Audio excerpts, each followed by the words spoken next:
అండి. ఇప్పుడు రీసెంట్ గా ఆంధ్ర రాజకీయాలు చూసుకున్నట్లయితే ఇటు వైసీపీ పార్టీకి సంబంధించిన రోజా కావచ్చు, లేదంటే మిగతా వాళ్ళు కూడా కొన్ని వ్యాఖ్యలు చేస్తున్నారు. ముఖ్యంగా తిరుమల తిరుపతి లడ్డు కల్తీ విషయం అయి ఉండొచ్చు, లేదంటే కూటమి కావాలని ఈ విధంగా అంబటి రాంబాబును అరెస్ట్ చేశారని, ముఖ్యంగా జోగి రమేష్ ఇంటిపై దాడి కూడా కూటమి కావాలని చేసిందనే ఆరోపణలు వాళ్ళు మాట్లాడుతున్నారు. దానిపై ఏమంటారు? ఇప్పుడు జోగి రమేష్ గారి ఇంటి మీద దాడి చేయడం తప్పే, అంబటి రాంబాబు గారి ఇంటి మీద దాడి జరగడం కూడా తప్పే. కానీ ఇప్పుడు జోగి రమేష్ గారు బీసీ సమాజ వర్గానికి చెందిన కాబట్టి బీసీ సమాజ వర్గానికి చెందిన వ్యక్తి మీద ఏ రకంగా దాడి చేస్తారన్న వర్షంలో వైసీపీ పార్టీ ప్రచారం చేస్తారు. మరి ఆ రోజు 2020లో వైసీపీ పార్టీ అధికారంలో ఉన్నప్పుడు బుద్ధా వెంకన్న గారు, బొండా ఉమ్మమ్మ గారి మీద కూడా కారులో వెళ్తుంటే రాడ్లు కూడా పెట్టి దాడి చేసిన సందర్భాలు ఉన్నాయి. అంటే ఆయన కూడా బుద్ధా వెంకన్న గారు కూడా బీసీ సమాజ వర్గానికి చెందిన మన ఇప్పుడు జోగి రమేష్ గారు బీసీ సమాజ వర్గానికి చెందిన వ్యక్తి, మరి బుద్ధా వెంకన్న గారు కూడా బీసీ సమాజ వర్గానికి చెందిన వ్యక్తే కదా. మరి ఆ రోజు మీకేమైంది? ఇక్కడ నేను ఏమన్నానంటే వైసీపీ పార్టీ అధికారంలో ఉన్నప్పుడు కూడా బీసీల మీద దాడి చేస్తారు, కూటమి ప్రభుత్వంలో ఉన్నప్పుడు కూడా బీసీల మీద దాడి చేస్తారు. రెండు వర్షాలు కూడా ఇక్కడ ఉన్నాయి. కానీ ఇక్కడ దాడి అంశం మీకు ఆ రోజు చెప్పాను, మీ ఛానల్లో ఎవరి ఛానల్లో చెప్పాను. అంబటి రాంబాబు గారు వ్యాఖ్యలు చేశారు, దాడి చేసే అవకాశం కూటమి టీడీపీ వాళ్ళు వెళ్ళే అవకాశం ఉంది, దాడి చేస్తారు ఇంటి దగ్గర అంటే. అలా వెళ్తే పూర్తిగా ప్రభుత్వానికే నష్టం కలిగే అవకాశం ఉంటుంది. వైసీపీ పార్టీలు దాన్ని వేరే యాంగిల్లో తీసుకెళ్లే ప్రయత్నాలు జరుగుతుంది.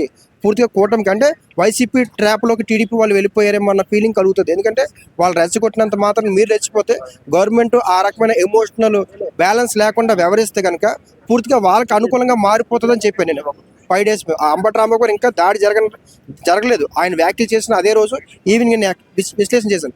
సో అదే అంశాన్ని పవన్ కళ్యాణ్ గారు, చంద్రబాబు నాయుడు గారు, సీఎం రమేష్ గారు ముగ్గురు కూడా 4 days అంటే ఆ ఇన్సిడెంట్ జరిగిన 4 days తర్వాత వాళ్ళకి రిలాక్స్ అయ్యారు. అప్పుడు అర్థమైంది, ఓ మన వాళ్ళ ట్రాక్లోకి వెళ్తున్నారేమో, వాళ్ళే తీసుకెళ్ళని చెప్పి అప్పుడు వాళ్ళు చెప్పారు.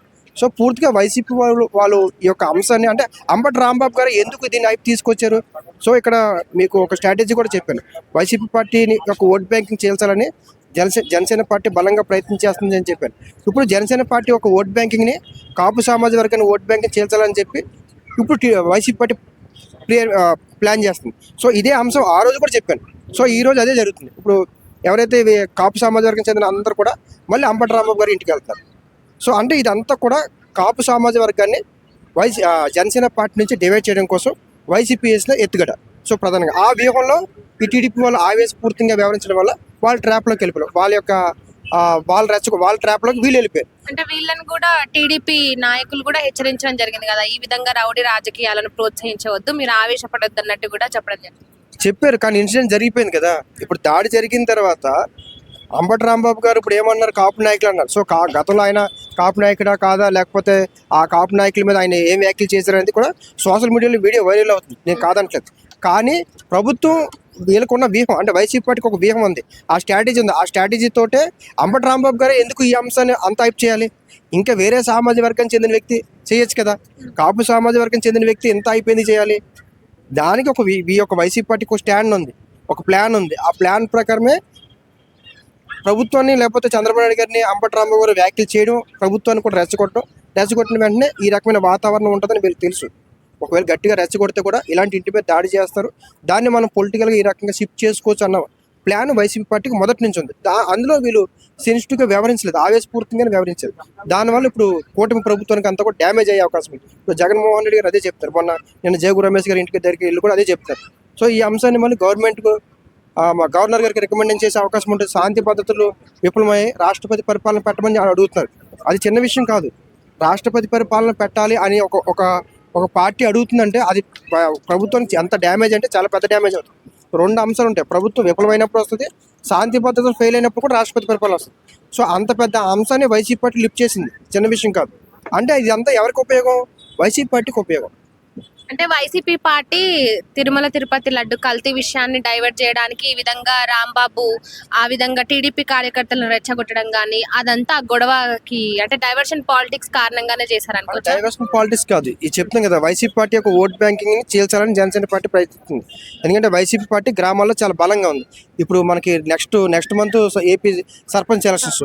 సో గ్రామాల్లో జనసేన పార్టీ బలంగా లేదు, గ్రామాల్లో టీడీపీ పార్టీ బలంగా లేదు. అంటే టీడీపీ పార్టీ మొత్తం కూడా అర్బన్లో ఉంటుంది, సిటీ మొత్తం టీడీపీ ఉంటుంది, గ్రామాల్లో జనసేన లైట్గా ఉంటుంది.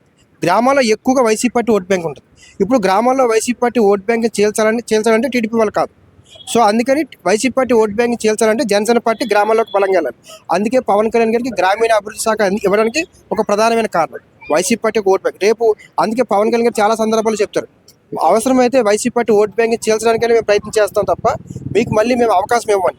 అంటే వైసీపీ పార్టీ ఓట్ బ్యాంక్ చీల్చడం అంటే గ్రామాల్లో ఉన్న ఓట్ బ్యాంక్ని జనసేన పార్టీ షిఫ్ట్ చేయడం, కానీ కొన్ని సెక్షన్ ఆఫ్ పీపుల్స్ని, లేదంటే శర్మిల గారు ఎలా కాంగ్రెస్ పార్టీకి వచ్చారు కాబట్టి ఆ సెక్షన్ ఆఫ్ పీపుల్స్ని మళ్ళీ కాంగ్రెస్ పార్టీకి షిఫ్ట్ చేయడం, కానీ సో అలా చీల్చగలిగితే అప్పుడు వైసీపీ పార్టీ రేపు నెక్స్ట్ అధికారంలో రాకుండా ఉండడం కోసం జనసేన పార్టీ కూటమి ప్రభుత్వం ఒక స్ట్రాటజీ.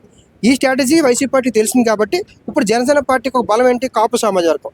ఇప్పుడు ఈ కాపు సామాజిక వర్గాన్ని కనుక చీల్చగలిగితే రేపు ప్రభుత్వానికి అంత ఛాయిస్ ఉంటుంది, మళ్ళీ కూటమి ప్రభుత్వం అధికారంలో రావడానికి అంత అవకాశం ఉండదు. కాబట్టి ఆ యొక్క అంశం మీద బేస్ చేసుకొని ఇప్పుడు వైసీపీ పార్టీలో ప్రధానంగా కాపు నాయకులు ఎక్కువ మాట్లాడుతున్నారు. మిగతా వాళ్ళు ఎందుకు మాట్లాడలేదు?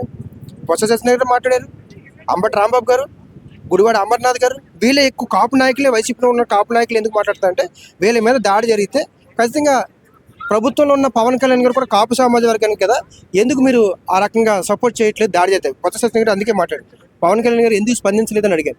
సో ఈ యొక్క వీరికో స్ట్రాటజీ ఉంది, వాళ్ళకో స్ట్రాటజీ ఉంది. అంతేగాని లడ్డు వివాదం డైవర్ట్ కోసం కాదు. సో జనసేన పార్టీ ఒక ఓట్ బ్యాంక్ చేల్చడం కోసం.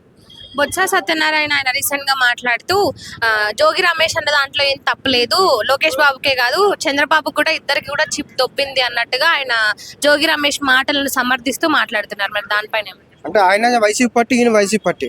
సో జోగి రమేష్ గారు తప్పు, అంబటి రాంబాబు గారు తప్పు అని అనరు కదా. సో ఖచ్చితంగా వాళ్ళ పార్టీ పరంగా ఆ పార్టీ స్టాండ్ ఉంది కాబట్టి ఆ స్టాండ్ ప్రకారమే వాళ్ళు ప్రొటెక్ట్ చేసుకోవడం కోసం మాట్లాడతారు. సో బొత్స సత్యనారాయణ గారు మాట్లాడింది అంత పెద్ద. సో వీళ్ళంతా కూడా మీకు చెప్తాం కదా, కాపు సామాజిక వర్గానికి చెందిన వ్యక్తులందరూ కూడా ఇప్పుడు వాళ్ళ ఓట్ బ్యాంక్ చీల్చడం కోసం ఒక ప్రధాన అంశం. సో ఇక్కడ నిన్న మన రోజా గారి వీడియో కూడా బయటకు వచ్చింది. సో రోజా గారు జోగి రమేష్ గారు మాట్లాడుతున్న వీడియో. సో ఇక్కడ పబ్లిక్ ఎంత ఎమోషనల్ అవుతున్నారు.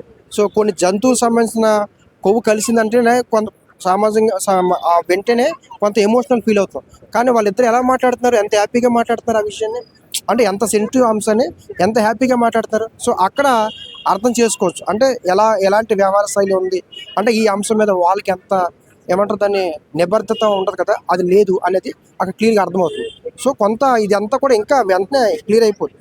గవర్నమెంట్ నుంచి ఇంకో కమిషన్ వేసింది కాబట్టి కమిటీ వేసింది, ఆ కమిటీ మళ్ళీ ఇంకేమైనా రికమెండేషన్ చేయొచ్చు. చంద్రబాబు నాయుడు గారు కూడా ఈ అంశాన్ని ఇంకా డెప్త్గా, అంటే పూర్తిగా ఒక క్లియరెన్స్ ఇచ్చేంత వరకు కూడా చంద్రబాబు నాయుడు గారు అయితే వదిలే అవకాశాలు అయితే ఉండవు. ఎందుకంటే గవర్నమెంట్ మీద కూడా ఇది ఎఫెక్ట్ పడింది. మీకు అందుకే చెప్తాను, ఆ రోజు ఏదైతే ఎలిగేషన్ చేశారో పవన్ కళ్యాణ్ గారు కావచ్చు, చంద్రబాబు నాయుడు గారు కావచ్చు, సిట్ రిపోర్ట్ వచ్చిన ఒక రోజు 2 రోజులు 3 రోజుల తర్వాత ప్రెస్ మీట్ పెట్టి చెప్పాల్సి ఉండేది. చెప్పకపోవడం 7 రోజులు 8 రోజులు సమయం ఇచ్చారు. సో వీళ్ళందరూ పబ్లిక్లోకి బలంగా తీసుకెళ్ళారు ఆ అంశాన్ని. అసలు జరగలేదు సిట్ రిపోర్ట్ ఇచ్చిందని. అందుకే నేను పవన్ కళ్యాణ్ గారు అంటాను, ఎక్కడ సిట్ రిపోర్ట్ ఇచ్చింది, సిట్ రిపోర్ట్ అలా ఇవ్వలేదని. ఇక్కడ ఏమంటే 10% లోపు ఉన్న జంతువు ఏదైనా కలిస్తే మేము నిర్ధారించలేమని చెప్తారు. 10% లోపు నిర్ధారించలేము అంటే మరి దాని అర్థం ఏంటి? అంటే 10% లోపు జరిగిందంటే వాళ్ళు అనుకుంటారు, కొన్ని అనుమానాలు కూడా లేవనెత్తున్నారు. సో అందుకే ఇప్పుడు తిరుమల తిరుపతి దేవస్థానం టెంపుల్లో ఇప్పుడు రేపు ఎవరిని కూడా ఈ కల్తీ సంబంధించిన ఎవరికి వేరే బయట వ్యక్తికి ఎవరికి ఇవ్వాల్సిన అవసరం లేదు. పూర్తిగా సుమారుగా 40 కోట్లు 80 కోట్లతో పూర్తిగా ఇన్స్ట్రుమెంట్స్ మొత్తం తీసుకొస్తున్నారు, పరికరాలు. వాళ్ళే ఏదైతే నెయ్యి కావచ్చు ఏం వచ్చినా సరే పూర్తిగా చెకింగ్ చేసి కల్తీ లేదన్నప్పుడు మాత్రమే ఈ ప్రసాదానికి కావచ్చు లేదా ఫుడ్ కావచ్చు పంపించే ప్రయత్నం జరుగుతుంది. Thank you.